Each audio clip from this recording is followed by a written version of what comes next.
and welcome to Josef's Model Railway and Toy Room.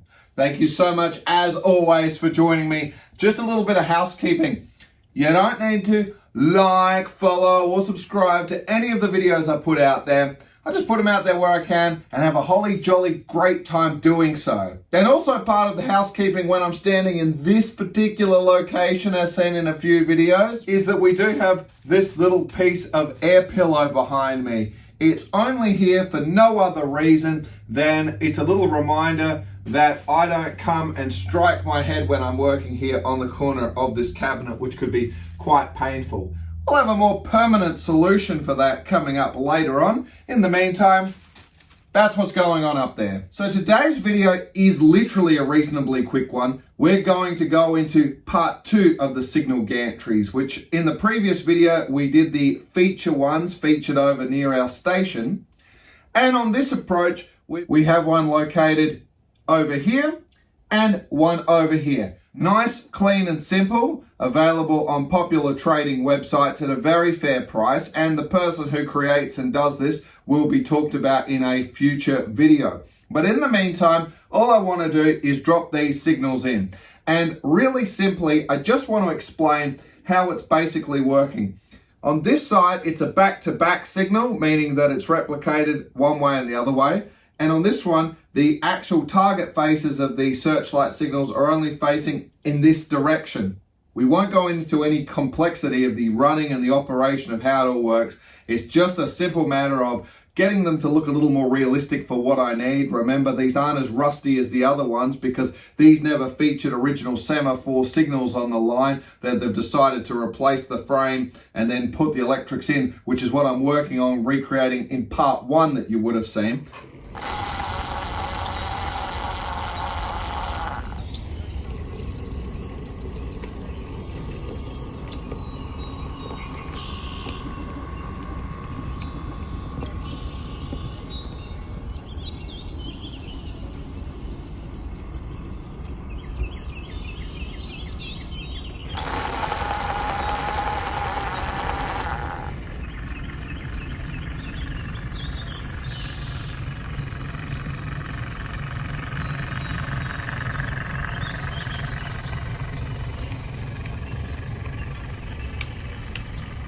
These are really focusing on the more semi-modern style thing. There's only a little bit of light rust to be featured on them. And all I wanted to just point out here is we are going to dive underneath quickly to have a look at how it's wired. But most importantly, as I've talked about in the earlier videos, the LED signals, the red-green bicolor LEDs that I use, are just wired directly to my Cobalt Point Motors from DCC Concepts. So as soon as you change the direction of the point, then the signal will go from red to green or vice versa, depending on where you've got it laid and how you've got it configured. Well, that's exactly what's going on here, except for one little interesting part that happens with one of the point movements. One of the point movements further down the line on the single slip is also wired off to the existing signal gantry we covered in the previous video. It also then daisy chains onto this signal and over to this signal, which also now proves the point that the ability to run multiple signals off of one point motor is more than adequate. It's very simple, it's plug and play, and we've still got a lot more landscaping and work to happen around these key areas, but this is basically the quick video on what we did to add these two particular signal gantries in on the layout. Of course, I better get to it now and clean this up a little bit, or I can't really shoot the final product very well. Of course, we'll get some great pictures, but we really do need to just move and pack some of this stuff away as we carry on. So I'll quickly make all this just go and disappear.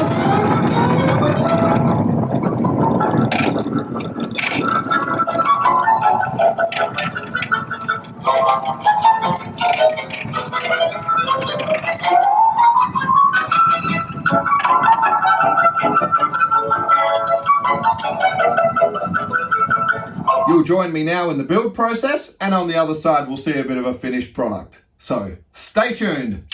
Okay, so just as we did before, we're going to paint these gantries up. We've got two here. This one's actually double-sided, as you can see, and this one's just got the single ones. This one's actually going to use the yellow, so something a little bit different to use as a distant one to warn if the further up signal is red or not. Now, what we're going to do, we just take some cheap Play-Doh, is really all I ever use, and I just take it and I just blob it onto the target of the searchlight there, and then we could just spray along. Look, don't be too panicky. I mean, look, it's quite a simple type of a signal, and it's just black, so all you need to do is take a drop of black paint with your brush, and you can just touch up over it, but that's all we need to do. The other thing I wanted to share with you is, obviously I don't want to get the cables painted up too much, so I don't know what they are, but you can always just scratch the paint back. So what you could do is just wrap them up in a little bit of tape or a bag or something like that. What I found is really useful is the excess packaging I had from the DCC Concepts Mimic panel that I was doing. There's lots of these little empty boxes. I do like to use these empty packets, usually just to decant a little bit of glue or whatever we're doing on there, but in this particular case, they are wonderful for simply just taking some wire and just popping them in there.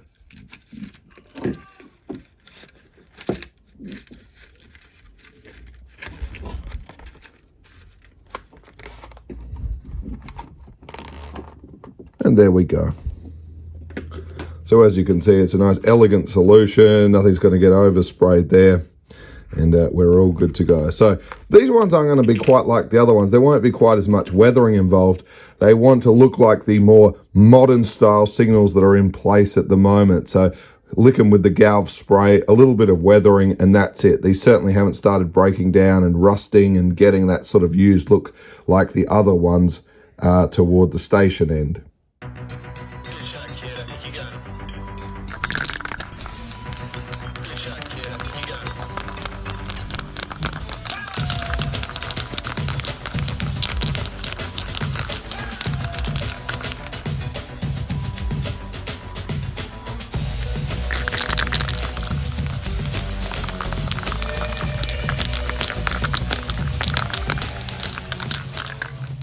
Now we just need to drill ourselves a hole for where this is going to be sitting at the moment. As you can see, I've marked it out.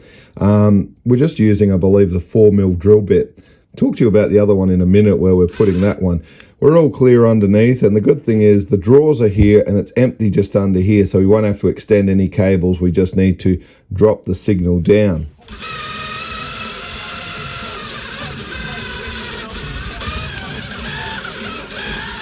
If anyone wonders why I do this with the drill, it's just to create a smoother opening there as well for the cord, so as you're pulling them through, everything sort of falls through into place very nicely. So that's what that one's about. Let's do the next hole. Now this hole is slightly different because we need to get the cables from the signal over to the trapdoor to feed out. It's not going to be a serviceable thing, so we're going to have to solder them, and I'm just going to use the hookup wire accordingly. That means there needs to be 6 strands, and we need to get 6 strands through a hole, and our 4mm isn't big enough, so we had to jump up now to a 6mm, which will fit. So this is the logic here, and to check that it fits how I do it, I clump my cables up, tape them up, chop it, and as you can see, it was actually 8mm, and as you can see, I can easily slide it and see which one will work the best for me. I could go a few sizes down, but you always want to have a bit of wiggle room, because obviously I've still got to solder the resistor, and even though I feed them down one at a time, it won't hurt anyway, and that signal will cover up a nice substantial hole like that.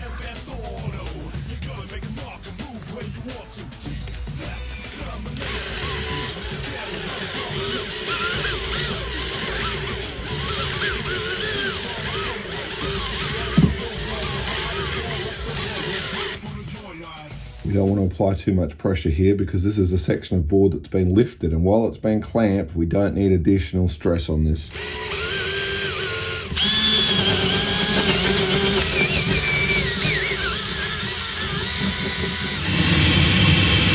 And now we're ready to solder up our extension feeds, drop it in through the trapdoor, drop it out, and wire it up accordingly.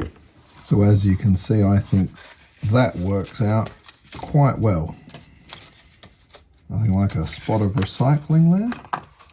To keep them consistent with the rest, like I said, minimal weathering we're going to do, but I'm going to just paint the tops in safety yellow, sort of what we have been working on other little projects here at the moment. As always, preparation is the key, so tape, tape, tape, and we're obviously going to apply a drop of paint down by the stairs, and we'll just grab our yellow and dust it across the top of our safety rails there.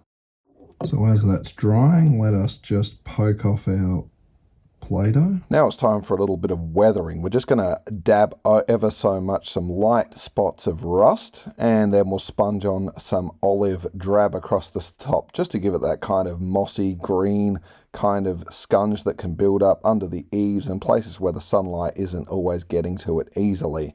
Once that's done, all I'm really doing is I'm taking a light wash now. I always use the dark wash, but this is a light one. It's just to give it the ever so little bit of softening it off so it doesn't look like it's just come off of the shelf.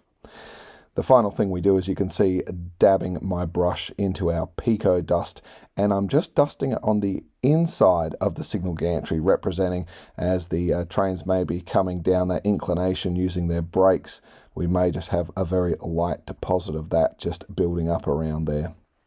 Now it's time to spool out these cables that we're going to need to extend.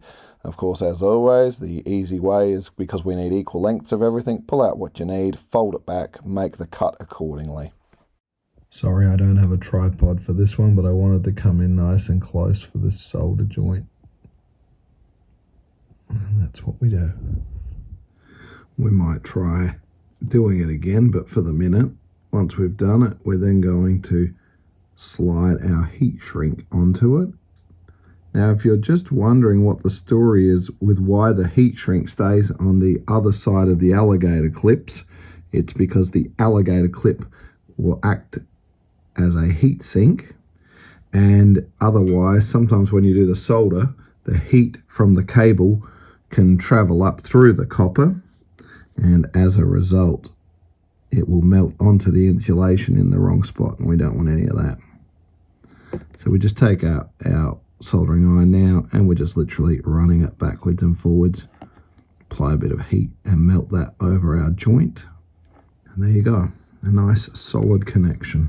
We'll do a green one this time once again, and we'll dip our piece of copper into the flux, and likewise with one of the green signal wires, we'll dip the tip into a little bit of flux. We could pre-tin these, we won't need to because of the solder that we're making here.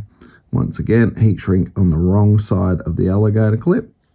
You could pre-tin them, and also, let's be fair, this could have been trimmed back further knowing what we were going to do. Usually when we come to working on our resistor leg, we can sort of intertwine the two together, and it's going to be smoother, as you'll see in the black. Making good contact, a bit of solder onto the iron at the moment.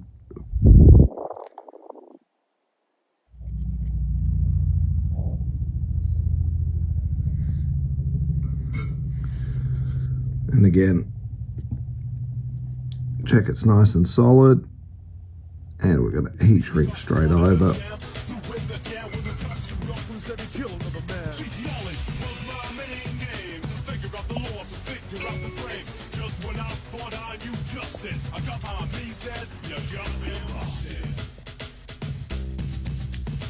That's another one done.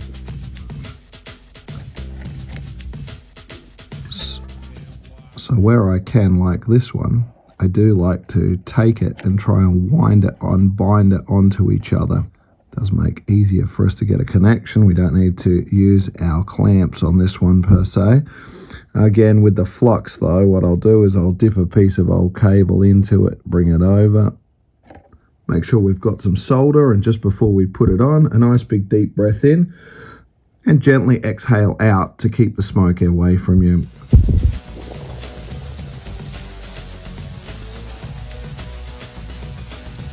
Again, in this application, I'll just come in with a side cutter and trim that little piece of excess, the excess leg on the resistor.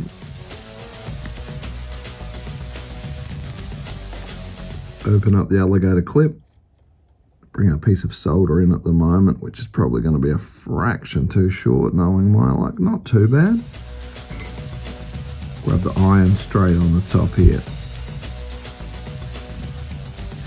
Preferably I like to come from the bottom first. Heat rises, it really doesn't matter. But just because of the way the camera is, I'm just working the best I can to give you some footage of how we're doing this. You can probably just see, I can tell that based on the angle that heat shrink grabbed and where the cable's sitting, it needed to be just a little bit up. But that's okay, these are just going to sit in. The connection is nice and solid, as you can see. And once these are in position, that won't get touched. So you don't have to panic too much. And of course, knowing what I know now, would have trimmed those cords back just a little bit, and we would have had a better fit. So now it's time to wind things up and get these into the location. It's pretty much the same technique we do with ballasting here. You'll see I'm just applying a little bit of a tape because I've got something else I'm working on, but for the moment we're just going to build the stonework up, and as always some diluted PVA glue is what we're using here. Because we've built it up a bit, we have given it a really good soaking and leaving it to dry for a few days, actually, really to give it a nice solid footing. But you constantly see the level on it to make sure where everything is on the level, particularly this bit as we really start on the inclination. Nothing is flat, so you're trying to find the fine line, but the bubble will never lie. And of course it's a hard time trying to keep everything weighted down in the right position. The screwing in, as I mentioned in the signal gantries in the previous video, was a disaster, so we are of course gluing them into place at the moment. They are with the LED, so I expect a reasonable lifespan out of them. And of course we just come back in on the other side. Once again, you'll see I'm just dusting a few little bits of dirt on top as well. I also come back with a few little bits of crushed leaves on the other side as well. It's mostly because I have those holes there, but they'll disappear as the scene really does start to finish off once we get this faulty towers situation underway. So as you can see, we just focused on this one section here today because it's all getting a bit chaotic everywhere else. Needless to say, let us just take a peep down, flick on our lights down here to underneath the board, just to appreciate what's happened at the moment. You can see where our black and reds do feed in, and then you can see where the red and green signals travel out, and then our diode with the frog that makes it happen. So it really is quite elegant, and once again it's a much better shot if you can see it, where you can see the red, green and blacks grouped together from the signals traveling their way under around the corner. And we poke out at the first gantry here, and you can see how we've sort of piggybacked those connections accordingly there to send off over to the other one. Remember, they were extension wires that we sent over. And of course we did just replace the red with the yellow because we're using the yellow aspect of that signal. It's all very plug and play, as you can see.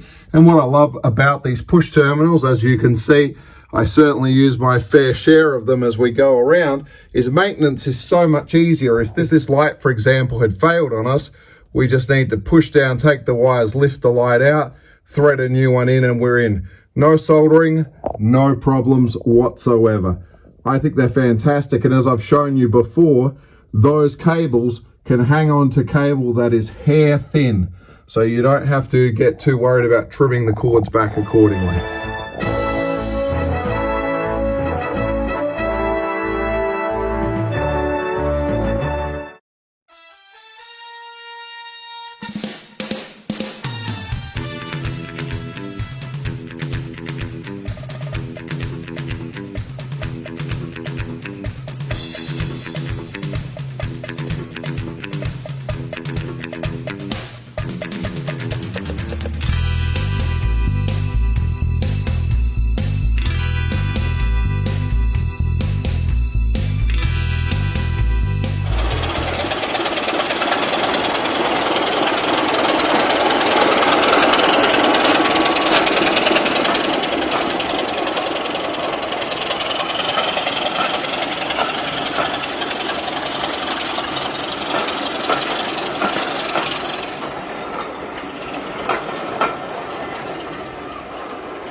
Girls and boys, ladies and gentlemen, thank you so much for joining me in this one. It's been a little bit epic, it always is, but I really am happy with the result we have. Now, we've still got another part 3 coming up with a surprise, although it probably won't be the next one based on a few timings.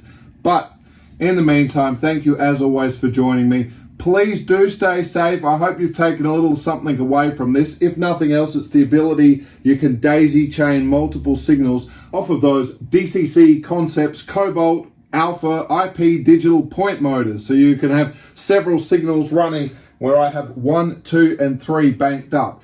If you saw a cheeky little edit where the train seemed to move, well, I'm trying to do it all in one take, but it didn't quite work out. But certainly, until the next one, please do stay safe. And we'll see you on the next one. Toodles! Stop!